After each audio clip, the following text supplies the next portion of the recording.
On this edition of inCycle, we hear about James Shaw's difficult off-season. Teams folding like Apple Blue and BMC, sort of having their merge with CCC and things like that. Just put a lot of guys out of a job. Unfortunately, I was one of them.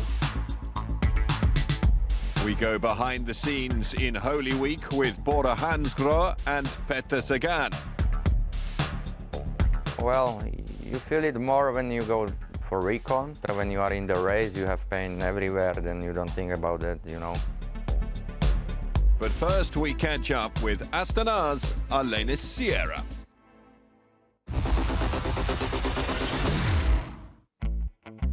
Cuba may be best known for producing fine cigars and baseball players, but Arlenis Sierra is doing her best to put cycling on the map back home. Since joining Astana in 2017, she's established herself as one of the fastest finishers in the women's peloton. But her journey to the World Tour was far from straightforward. Fue algo complicado porque fue el primer año que se abrió los contratos a nivel internacional en Cuba.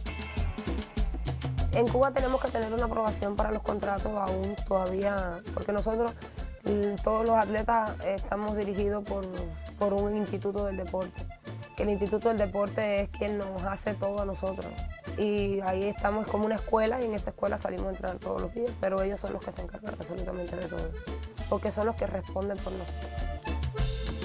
Tuve varias ofertas, pero era con Estados Unidos y no había una relación, que es algo complicado. Entonces había tenido la propuesta de la Astana, ya el entrenador de la Astana me había ido a visitar al centro de la UCI, porque yo estuve, antes de las Olimpiadas de Río, tuve un mes en el centro de la UCI.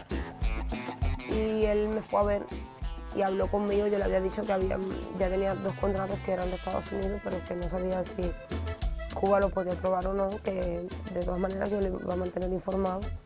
Ellos se mantuvieron comunicados con la Federación de Cuba, no lo aprobaron y quedaba ahí. Yo les dije que sí, que no había ningún problema. Estaba dispuesta a ir a intentar a ver cómo era este mundo. And it didn't take long for the 26-year-old to adapt to European racing. In just her second World Tour race at the Trofeo Alfredo Binda, the Cuban surprised everyone by sprinting to second place behind Corinne Rivera, a result she couldn't but help celebrate like a victory. Yo, a muchas personas que me han preguntado, yo les digo que no, yo sé que yo no gané, yo sé que Corinne ganó, pero por mucho, no fue una cosa que yo no lo sabía. La diferencia lo vi que sí había ganado, y desde que iba llegando a la raya sabía que no iba a ganar, no me había dado las fuerzas como para poderle ganar a él. Pero lo celebré como si fue mi victoria, fue mi segunda posición, ok, pero fue mía. Y digo que la celebré, y si el tiempo corriera atrás y no hubiese tenido nada y hubiese sido mi resultado, creo que no me arrepentiría de volverla a celebrar. Arlenis would go on to finish 3rd overall at the Tour of California in 2017 before she won her first World Tour stage at the same race a year later and picked up another win at the Tour of Guangxi in October. Arguably, her most impressive victory to date, though, came at the Cadel Evans Great Ocean Road Race in January, when the Cuban blew her rivals away. Verdaderamente, cuando entramos a la subida, yo me quedé atrás. Tampoco pensé que podía ir para adelante. En un momento determinado, cuando vi la subida que se terminaba, que era una subida un poco corta, dije, bueno, si adelante un poquito está la bajada, y en la bajada le puedo llegar al grupo de adelante, que es donde un poquito más... Dije, bueno, no me da miedo la bajada bajo y me pego, y fue lo que pasó. Ya después venía una subida de 300 metros, que es un poco más complicada, que si pasó esa, creo que la de 300 metros la pasaba.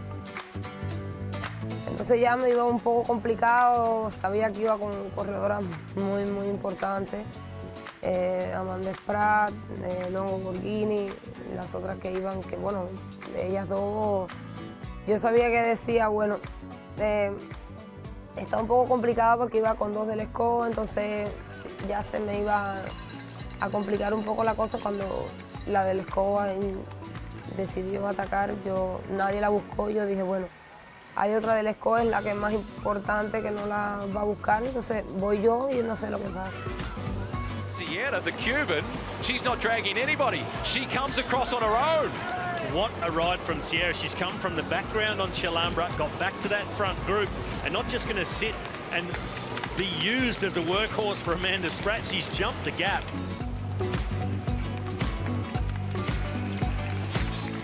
Yo primeramente cuando marqué una vez que vi que se separó un poco, dije, bueno, no sé si intentarlo, me da un poco de miedo, no sé, porque como quiera que sea, son corredoras buenas, no digo que me subestime, pero son corredoras que llevan muchos resultados, llevan muchos años corriendo. Pero bueno, decidí irme y cuando vi que me separé, que ya me faltaban como 3 kilómetros, dije, bueno, no queda de otra que darle con todo ya que sea lo que Dios quiera. Sierra takes a little look across the shoulder, but she doesn't dare to ease up. The 26-year-old for the Astana team is on targets to win the 5th edition of the Deakin University Cadel Evans Great Ocean Road Race. Nada, no era una carrera que me esperaba que ganara, pero si me daba la posibilidad, ¿por qué no aprovecharlo? Quizás eso me ayude a muchos resultados que quizás deseo o sueño, no sé, de algún día poder tener una medalla de oro mundial.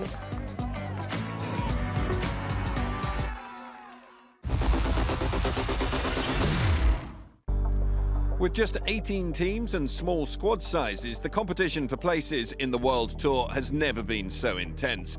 A harsh truth Englishman James Shaw would learn the hard way this winter. After 2 solid seasons with Lotto Soudal, the 22-year-old was in the cycling wilderness when inCycle caught up with him in February. My current situation in terms of team has put me in a less fortunate position where I come to February the 6th and I'm still on the hunt for a 2019 team. So I've moved out of my old digs, now back into my parents. Really get a bit more support from them. I worked out from everybody else that I'd spoken to in the team, they were like, oh yeah, I'm coming back, oh yeah, I'm coming back, oh yeah, and I'm there like, how does everybody else know and not me? So that it was at that moment I thought, oh yeah, okay, maybe I won't be renewed. And then yeah, it was like I say, a couple of days before the Worlds that I got an official email from the logistics woman, basically just said because of they have to give you like a 3-month notice sort of thing, like you would if you had a proper job sort of thing, and it just said we will not be renewing your contracts. At that point, I didn't really acknowledge it. I was like, no, I'm not interested. I'm concentrating on going to the World Championships. It was always in the back of my head. It was a bit like, what are you going to do? It would prove a big blow for Shaw. Since 2015, he'd been among the Lotto Soudal ranks, having spent 2 seasons with their under-23 team before his promotion to the World Tour. Worse still, the news had come at a time of uncertainty at the top of cycling. Teams folding like Blue and BMC, sort of having their merge with CCC and things like that. Just put a lot of guys out of a job. Unfortunately, I was one of them. A lot of guys have stepped down or decided to stop completely. But I was reluctant and too stubborn to stop. I don't want to stop racing at 22. I thought I was only just beginning to find my feet. I was only just starting to get half decent at it. Having come to terms with his situation by the end of last season, all Shaw could do was persevere with contacting teams and prepare for the new year. My mindset was, like back in November, was, well, something will come up before February. I was like, yeah, something will come up before February. All I gotta do is train as if I normally would and prepare for a normal season. So I did. So I'm at the point now where I've prepared like I normally would, I'm ready to race, but I haven't got anyone to race for. I don't care to a degree what level I race at. I'm not a judgmental person where I can't race that race because I've been a world tour rider. I'm not interested in who I race against. I don't race to be, I don't race for a hierarchical status. I race because I love racing. people are bending over backwards to call who they know or call who they may not know and get a contact to this team and get a contact to this team. And yeah, amazing the fact that the small community that is around cycling want to see it succeed, want to see the little lad from Derbyshire that they once saw riding around on his bike.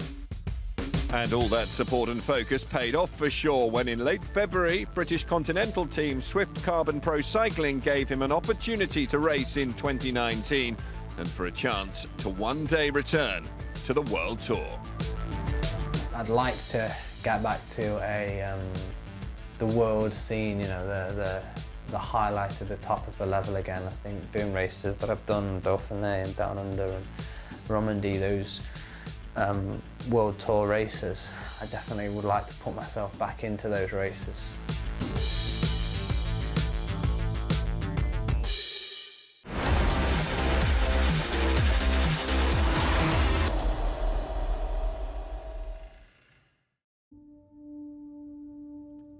Starting with the sharp, cobbled climbs of the Tour of Flanders and ending with the ruthless pavé of ParisRoubaix, there's nothing quite like cycling's Holy Week. Two attritional races bookending 7 days spent in a cauldron of media and fan attention. For Bora-Hansgrobe, combating all that the week throws at them has never been so important, and inCycle spent that week with them.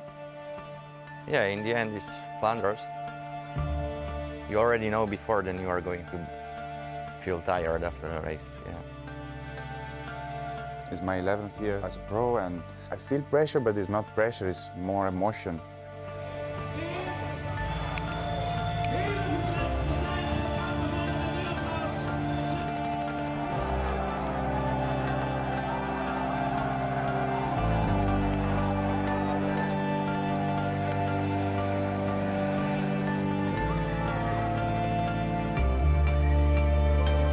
They still close, but I don't think they're going to get anywhere near the winner. With Sagan not even making the top 10, he wasn't quite on his best day. When you cross finish line, then it's finished. You're just enjoying a moment with the teammates, you know, and after that you just go sleep and it's okay.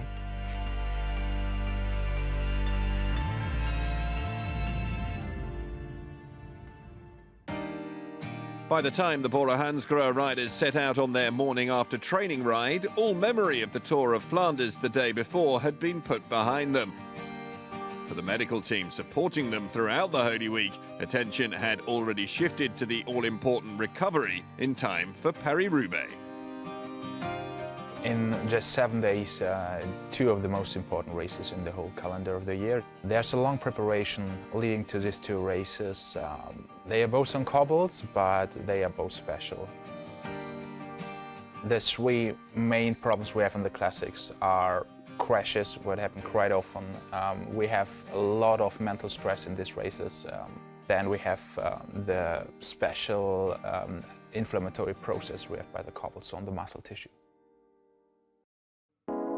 With the weather taking a turn for the worse, it was time for the riders to head back from their training ride and take the first steps in their recovery from the race the previous day. It's more about the ABC before doing the fancy things to stay healthy. That means if it's cold, yeah, that they go straight after training to shower, to have some warm clothes on.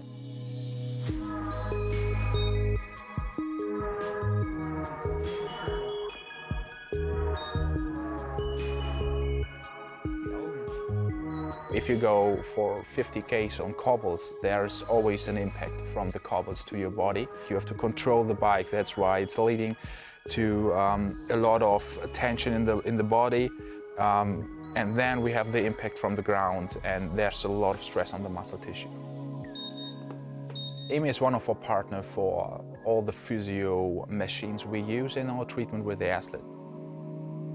By the modular system, we have the option to do a therapy related to the problems we have at the moment. So we can choose from up to 4 different therapies within just one device. While none of the riders suffered a crash during the Tour of Flanders, falls in previous weeks meant there was still some injury management needed for the team. Jura had a training crash a few days ago. Luckily, nothing bad happened. He has some abrasions on his hip. We continue with the wound care through this week to have him ready for Roubaix. Yesterday it was quite good. He was not suffering extra by the crash. Not all side effects of crashes are visible, and that's why Bora-Hansgrobe are working to develop a system to better recognize symptoms of concussion. 2 years ago we started to work with eye tracks, trying to build up a system which is virtual reality based. You have high-speed cameras checking your eye movements in a simulation program. By checking these results with a baseline we did already in the winter and we do before the races, we compare your eye movements and your cognitive relation with your eyes to a baseline to have a more valid and more reproducible diagnosis too.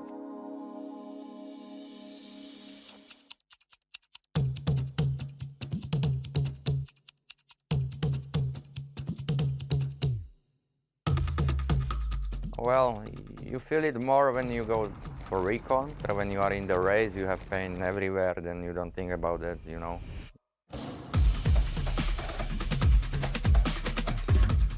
I feel like in the washing machine, everything around and even the head, I feel like my brain shaking in the head.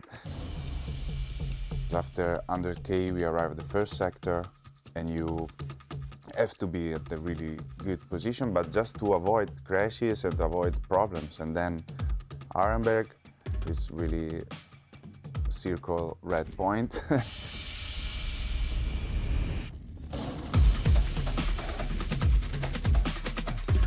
Day after or 1 week after, you still have swollen fingers and, you know, it's hard to grab something.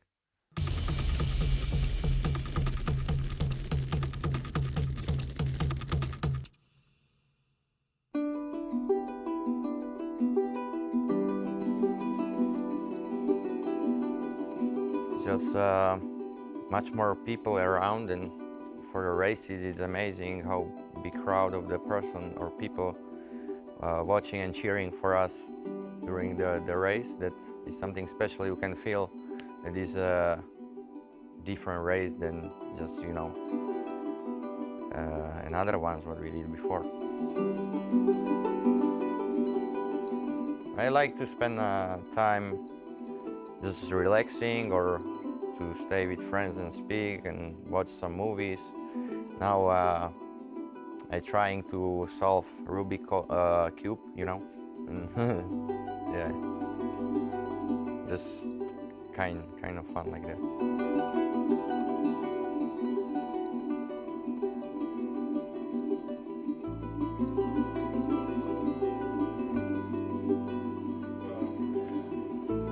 Sure, mentally it's important to switch it off for a few hours or maybe 2 days, and yeah, that's the way to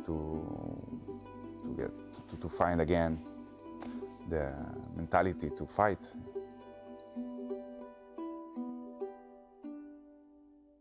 This week, the Holy Week, is a little bit different because it's not a race every day. So they have 2 days that are pretty easy before the race, and they have enough time to fill up the energy stores.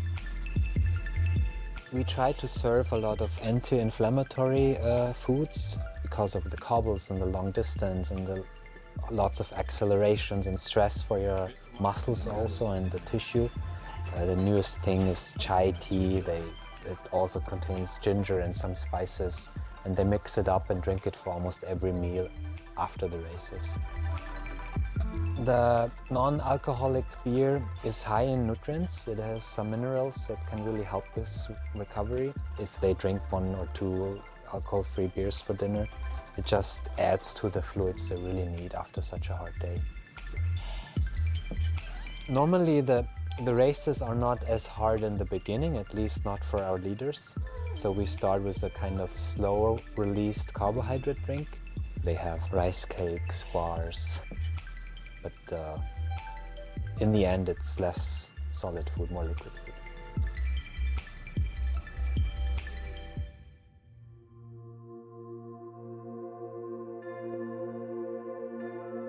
You have to make a plan in your head. You can't be stressed all 6 hours and a half.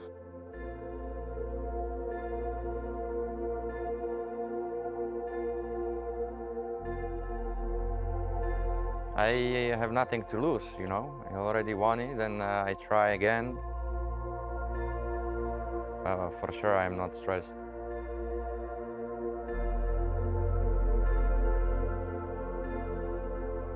I like to split all the races in different parts. That here maybe I can relax a bit more. Here it's better to be more focused. Here maybe I take a rest, breathe, and to eat something, drink something, and to be calm.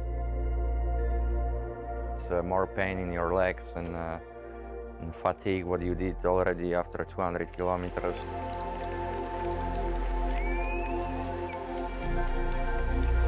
If you have energy, then you can fly over the cobblestones. If you don't, then it's pretty hard to go on the cobblestone.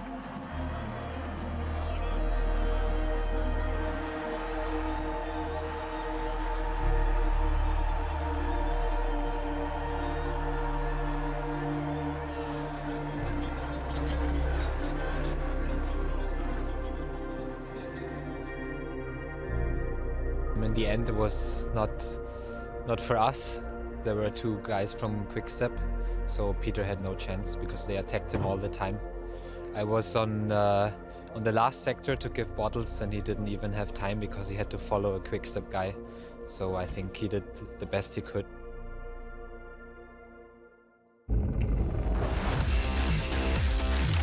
That's all for now, but please join us next time. Until then, keep up to date with us on social media.